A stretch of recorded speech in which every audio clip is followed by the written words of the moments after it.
Susan from Sunrise Quilt Studio, and today is the fourth video in the Designing Feather series. And today I'm going to concentrate on feather wreaths. So I'm going to show you a couple of different ways that you can design these wreaths and just a couple of variations in the feathers. So I hope you enjoy.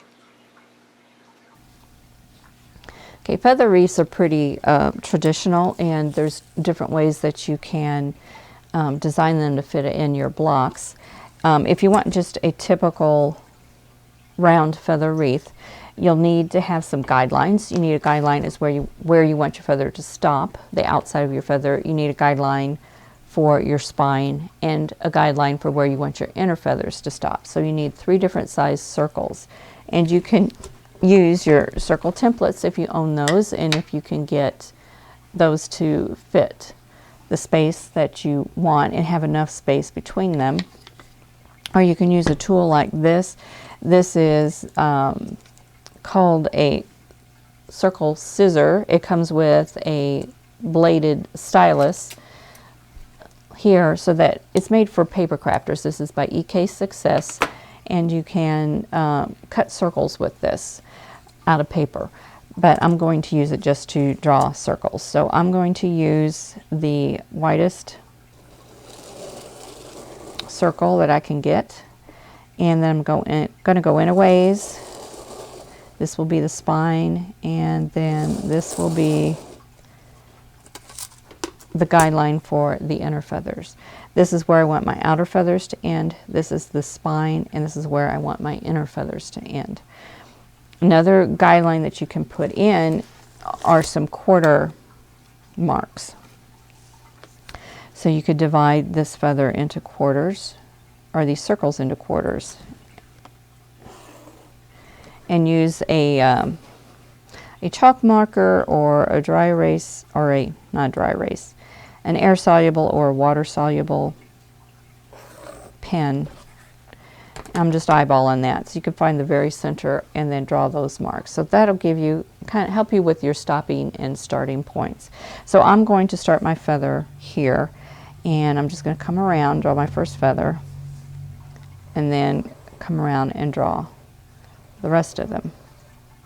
And I'm using the same guidelines that I've mentioned previously. I want the head of my feather bigger than the tail, and these feathers are all coming up to my outer guideline.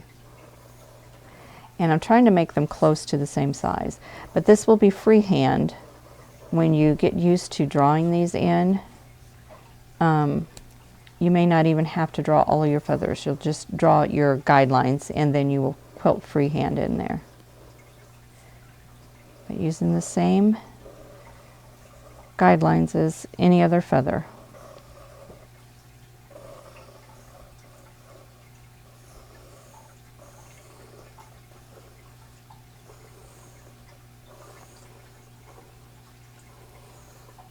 And the trick with a feather wreath is to get the feather, your last feather, to come in there and snug in there right on the, so that it snuggles in right where it needs to. So that is the trick, and I think this one's going to be, I've got quite a bit of space here. There's not enough really for 2 feathers, but there's too much for 1. So what I can do at this point is make this feather just a little bit larger,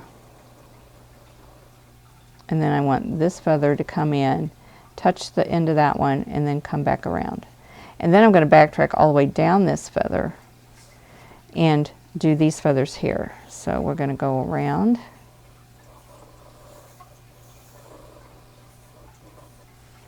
and just keep drawing our feathers in. Now you can get stencils of feather wreaths. They're available commercially, but they may not fit every situation that you have. So one thing you can do is either buy a bunch of different sizes, or you can draft your own feathers. So now I'm going to come and sneak in my last little feather there. And then my feather wreath is done. You can wipe away all those guidelines that you drew in, and then you've got a feather wreath. Okay, if you're looking for a couple of variations to put in your feather wreath, one thing you can do is to double up your spine and do your feathers like you usually would. But when you're doing your spine, go ahead and put something in there like pebbles like this, and just keep following along one edge. And just fill your whole spine up with, you know, you can do pebbles, or you can do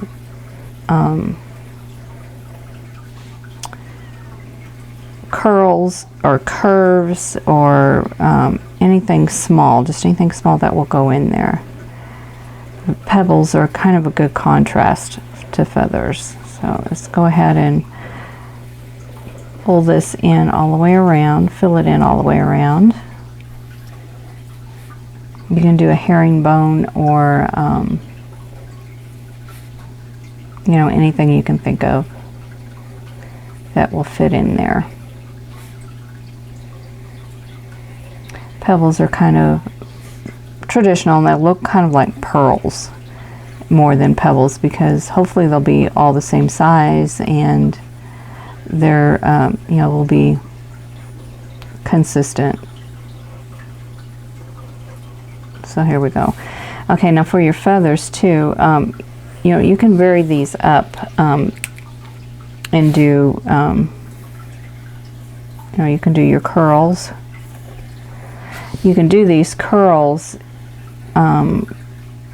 instead of back and tracking on top of them, make an open curl like this.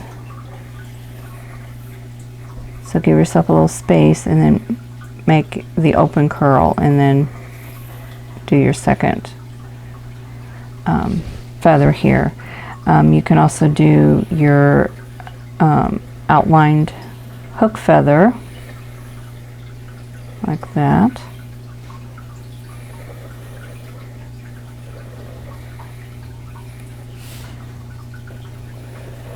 You can do your double bump feather to make it look kind of lacy.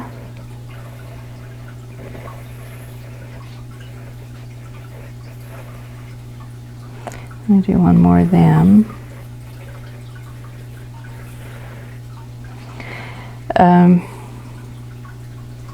What else could we do? Let's do on the outside, let's do this leafy design, which is, it's just like a feather with two bumps on the end. And then when you do your second feather, you want to keep them separate. So just do two bumps and then come back, go back up, two bumps and come back. And one thing that makes this look like a leaf is if you swing back in and put a vein in there. And it adds a lot of dimension. And you can make those longer than what I have here if you want. You know, really reach in if you want to.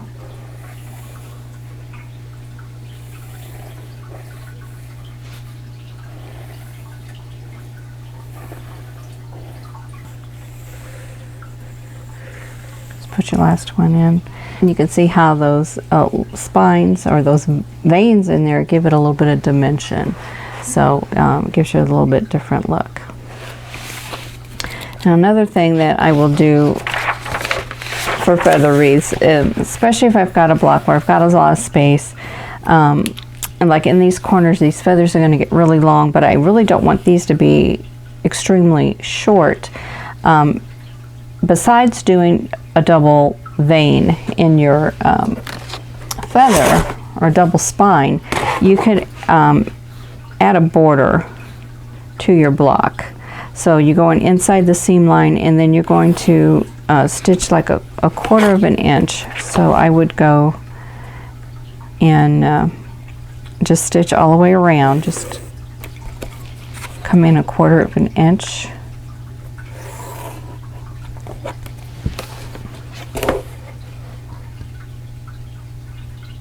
This will give it a very traditional look, and it outlines your design. And then I would put my feather in. So that takes up a little bit of space in the corner, and yet it doesn't take too much away from here. You can also make this circle, the inner guideline for where you want your feathers to end. If you're like this one, and this one has quite a bit of space in it, this one is almost 2.5. It's like 2 3/8 of an inch wide.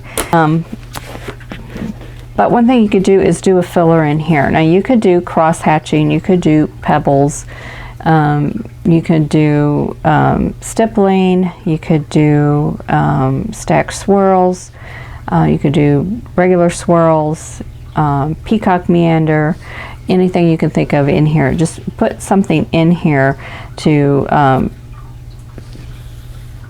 kind of it'll draw the eye to the center, but it'll kind of bring that down. It'll kind of pack it down so that your feathers will pop up. So it'll work kind of like a trapunto trick. So like if I want to, let's see, let's go ahead and do pebbles again. And they don't have to be small, they can be larger. Now pebbles will take you a little bit more time than like a meander, but it'll give you a nice look.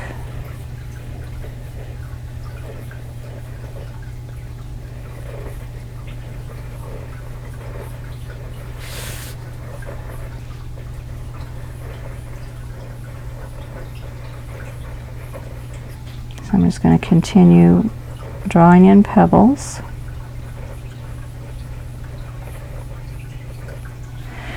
And so I'm about halfway through, so you can see that look here. Another thing you could do would just be a cross hatch. So might want to do just some 1/4 inch or 1/8 inch cross hatching, and you can do it parallel, or you could do diagonally across and give you a different look. But this will push down that background, and then you'll have more poof in your feathers. Your feathers will stand out a little bit more. So go ahead, I'm going to draw some feathers in here really quick.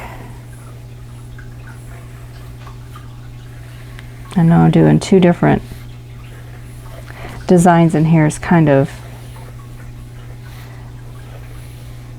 strange looking, but I'm also trying to save some time on this video for you, so it's not so long.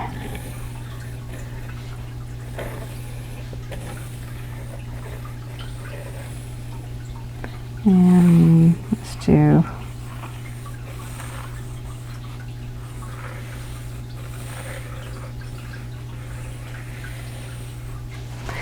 and another thing with your feathers here, you know, you can make these really big if you want. You don't have to make them small. I tend to make mine all fairly small, and I have to kind of force myself to make them bigger.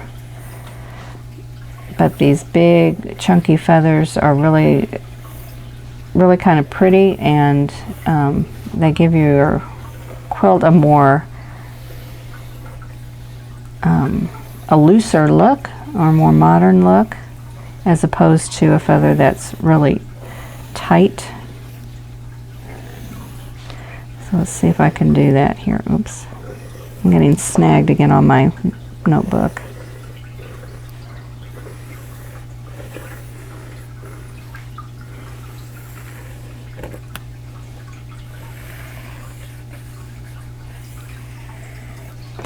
So I don't know if you can see a difference.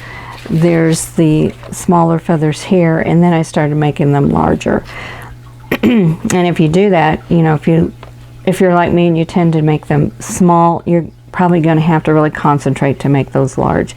But that will give you a looser look, and it might be something that you want to try in one of your quilts. So there are some ideas for you for quilting and designing feather wreaths. Now there are an unlimited ways of doing this. I would suggest just getting you some paper and a pencil and some tools, some way to draw circles and some of your guidelines for the boundaries of your feathers, and just play around with, you know, paper and pencil and see what you come up with. There's all different feather types, and you can search the internet and find ways other people are quilting feathers. Try the larger feathers once in a while and see how you like those. You can put feathers inside feathers, and there's just other things that you can put inside the actual feather plume. You can put in pebbles in those feathers. You can put little flowers in there, all different kinds of things that you can do. So I hope you enjoyed this video, and I hope you will consider subscribing and consider sharing this video with your friends. Thanks for watching. Thanks for watching. For more quilting ideas, click on the video links. And to keep up with my newest projects, click on the subscribe button. I hope to see you again soon.